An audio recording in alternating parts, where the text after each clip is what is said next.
Bismillahirrahmanirrahim. Alhamdulillahirabbil alamin. Wassalatu wassalamu ala Rasulillah ma ba'd. Assalamualaikum warahmatullahi wabarakatuh. Alhamdulillah, kita kembali memuji dan mengagungkan Allah Subhanahu wa taala yang senantiasa memberikan kesempatan kepada kita. Terlebih khusus kita berada di hari yang terbaik, di hari Arafah. Maka kami mengingatkan diri kami pribadi dan kepada seluruh kaum muslimin dan muslimat bahwasanya di antara anjuran di hari ini kita berpuasa, yaitu berpuasa Arafah, yang dimana kata Nabi sallallahu alaihi wasallam tukaffirus sanatil madiyah wal baqiyah, bahwasanya dengan seseorang berpuasa Arafah itu mengampuni dosa setahun yang telah lalu dan setahun yang akan datang.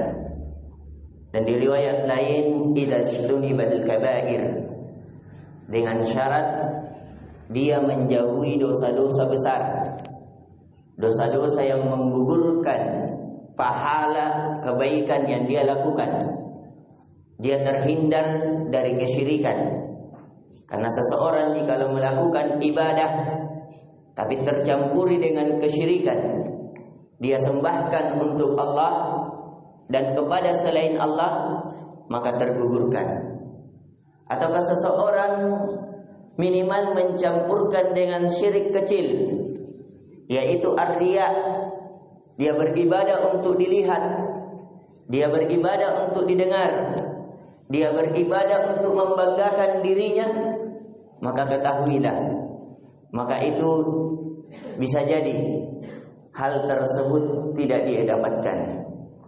Walaupun di pertemuan sebelumnya alhamdulillah kita masih memiliki banyak sebenarnya permasalahan masalah utuhiyah, akan tetapi di hari esok sudah hari Id, maka kembali kita ingatkan bahwasanya utuhiyah terjadi perselisihan para ulama tentang yang mana yang paling afdal, apakah unta, kemudian sapi, kemudian kambing. Walaupun kita jelaskan panjang lebar kemarin, alhamdulillah itu bisa dilihat dari para ulama, ada dari sisi aspek besarnya, ada dari sisi aspek keindahannya, ada besar dari sisi aspek mahalnya. Jadi itulah yang kita nilai. Tapi kalau semuanya sama-sama indah, semuanya sama-sama besar, semuanya sama-sama mahal, maka yang paling afdal adalah unta terlebih awal, kemudian sapi, kemudian kambing. Mengapa? Ini berdasarkan hadis yang dikeluarkan oleh Imam Muslim, yang dimana orang yang melakukan pelaksanaan salat Jumat, orang yang datang lebih awal, kata Nabi, seperti orang yang bersedekah dengan unta. Yang kemudian yang kedua seperti bersedekah sapi. Yang ketiga seperti bersedekah kambing. Yang keempat seperti bersedekah dengan seekor ayam. Dan yang kelima seperti bersedekah dengan telur. Di sini kita melihat dari yang terbesar, kemudian yang terkecil.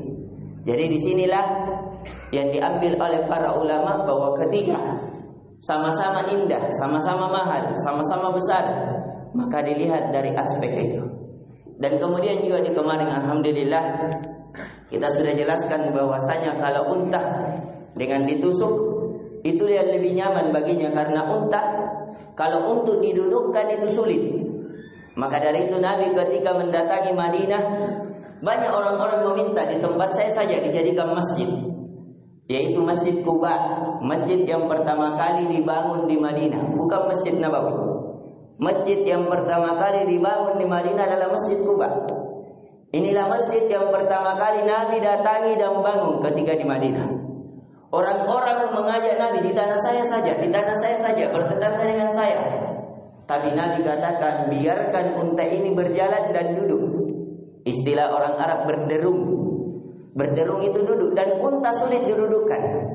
Dan unta itu kalau sudah duduk sulit diberdirikan. Maka yang paling enak ketika dia berdiri dengan cara ditebas atau ditusuk dengan di antara dua tulang yang ada di atasnya. Jadi ini yang salah satu mengapa dipilih oleh para ulama. Adapun sapi dibaringkan. Dan boleh seseorang membaringkan sapinya entah dia mengiris dengan cara yang paling terbaik. Paling dia enak baik memotongnya dengan atau paling enak dengan sapi tersebut. Dan dianjurkan mengarah ke kiblat.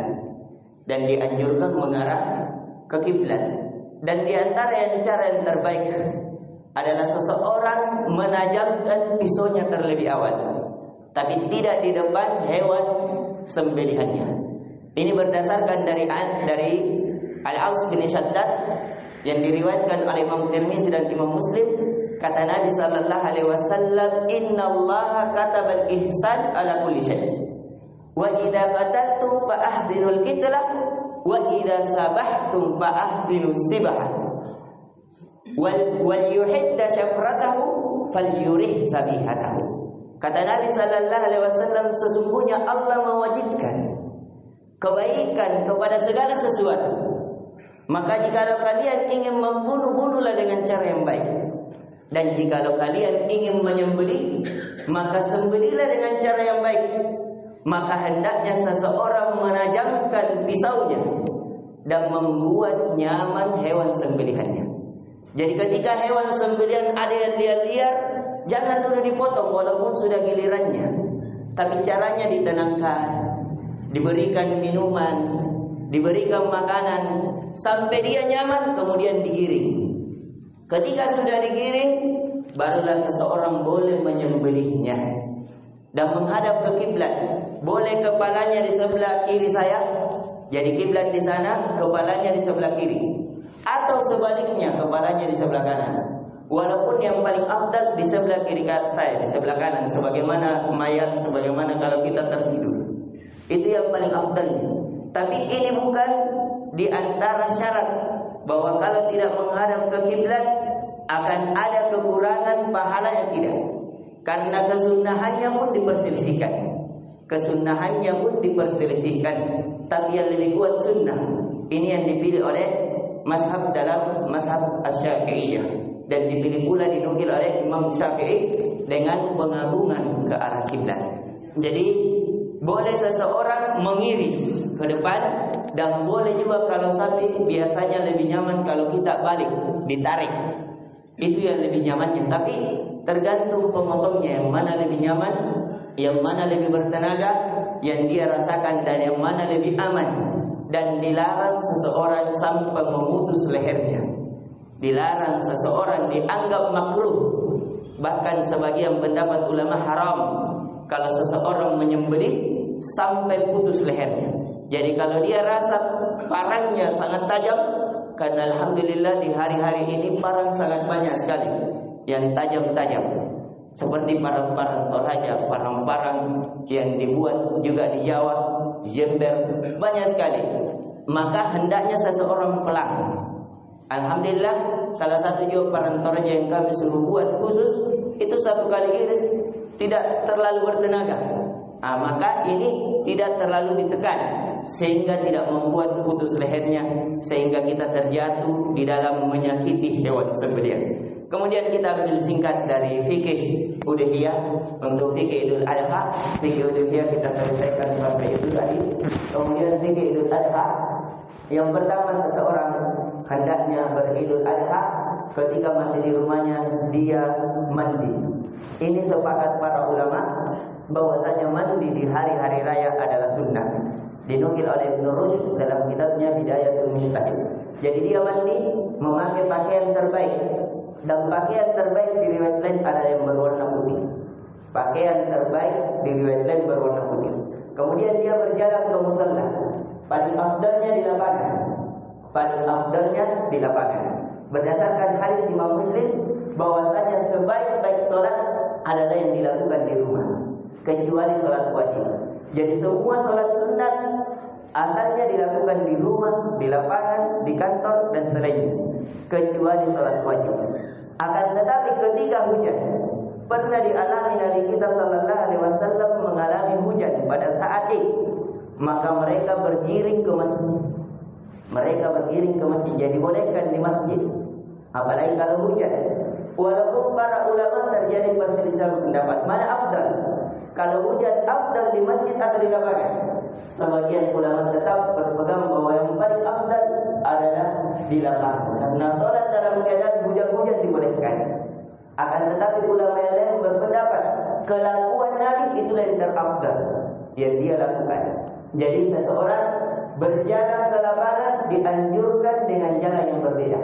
Misalnya pergi lewat lorong 5, maka pulangnya dianjurkan lewat lorong 6. Bagaimana kalau hanya satu jalan, satu lorong saja rumahnya, maka dianjurkan dia dari sisi kiri perginya, dari sisi kanan lewatnya untuk pulang. Kemudian untuk laki-laki dianjurkan memakai parfum, memakai wewangian, tidak untuk wanita. Tidak untuk wanita. Dan wanita tetap dilarang berperhiasan, menampakkan perhiasannya ketika keluar. Karena kata Nabi sallallahu alaihi wasallam, "Wala tabarrujna tabarrujal jahiliyatil ula." Tidak boleh seseorang bertabarruj, menampakkan perhiasannya yang melahirkan syahwat kepada laki-laki lain. Tapi dibolehkan seorang wanita untuk keluar, untuk mendatangi lapangan. Baik anak kecil, orang besar, yang haid maupun yang tidak haid, yang hamil maupun tidak hamil, seorang gadis maupun seorang yang sudah menikah dan janda, dibolehkan.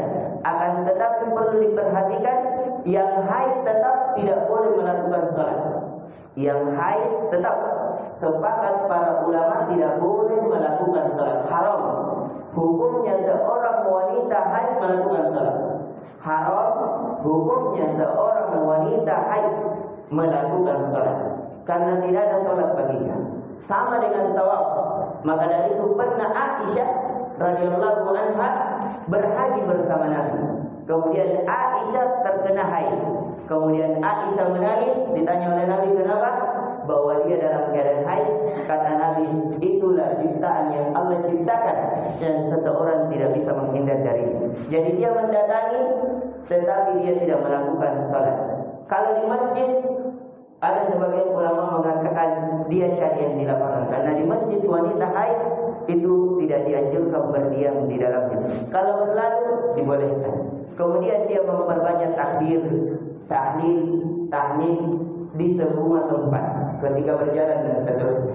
Kemudian dia melakukan sholat, dianjurkan sholat dulu baru khutbah. Sholat terlebih awal, kemudian khutbah. Sholat terlebih awal, kemudian khutbah. Kemudian ketika sholat dengan cara 7 takbir pada rakaat pertama dan 5 takbir pada rakaat kedua. Ini pendapat yang pertama. Pendapat yang kedua, boleh 8 takbir pada rakaat pertama, tidak terhitung takbiratul ihram. Jadi takbiratul ihram Allahu Akbar, kemudian 7 takbir setelahnya, sehingga 8 sama takbiratul ihram. Yang kedua, rakaat kedua 6. Jadi kita bangkit dari sujud Allahu Akbar. Ini takbirnya tidak dihitung. Kemudian takbir 5 kali sehingga terhitung 6. Jadi sehingga terhitung 6. Keduanya dibolehkan. Keduanya dibolehkan. Adapun Imam Syafi'i dan Imam Malik rahimahullah taala memilih dari pendapat bahwasanya 7 takbir dan 5 takbir. Tapi seseorang mengikuti imamnya. Kalau imamnya 8 takbir sama takbiratul ihram, 6 takbir bersama di ketika rakaat kedua, maka dia mengikuti imamnya. Karena kata Nabi sallallahu alaihi wasallam, "Ju'ilal imamu liyutamma bihi." Bahwa imam itu diadakan untuk diikuti. Jangan imamnya 7, kita 8. Berarti kita lebih takbir. Imamnya sudah baca surah Al-Fatihah, kita bertakbir lagi. Tidak boleh seseorang menyelisihi imamnya dalam permasalahan yang sulit. Kemudian setelah itu, apakah ketika takbir seseorang mengangkat tangannya atau tidak?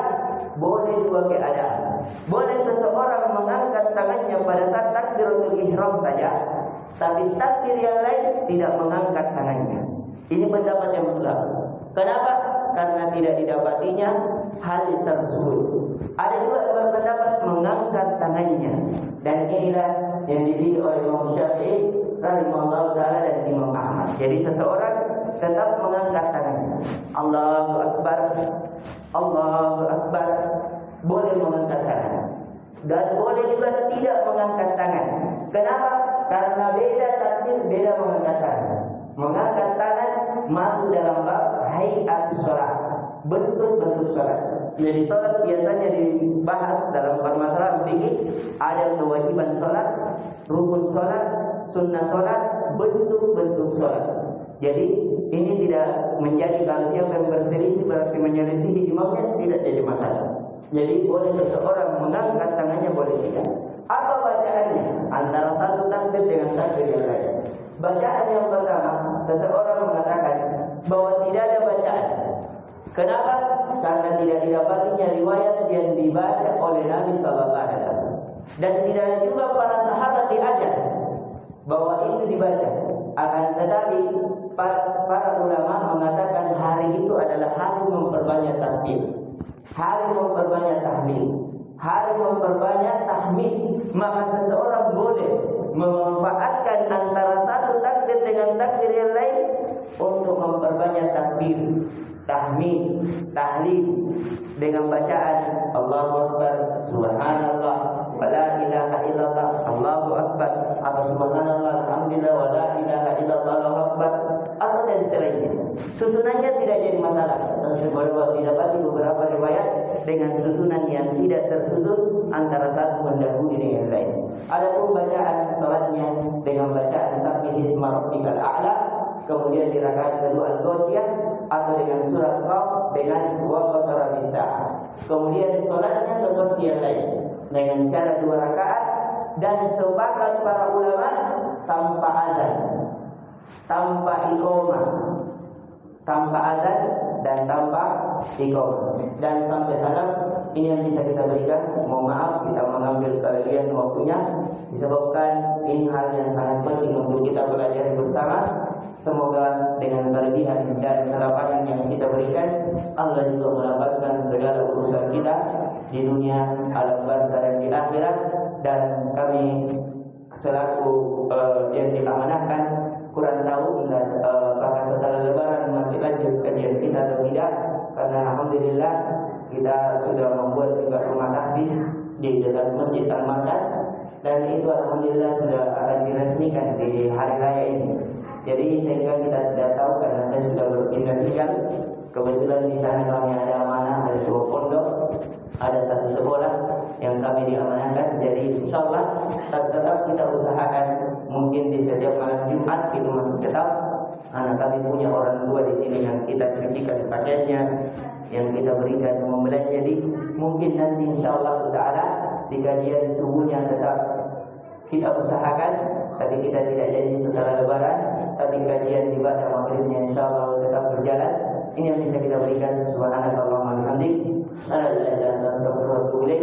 Dan saya mohon maaf kepada seluruh jemaah atas segala kesalahan ucapan kami. Mungkin ada yang tersinggung, mungkin ada yang kurang pas, maka kami mohon agar dimaafkan, khususnya di hari-hari yang terbaik. Semoga kita seluruhnya diampuni oleh Allah Subhanahu wa taala, dimasukkan ke dalam surga firdausnya, diangkat derajatnya, dan dibersamai oleh para nabi, para syuhada, para sholihin. Wa ulai wa hasil ulai kita rafiqa. Subhanallah wa bihamdihi, syada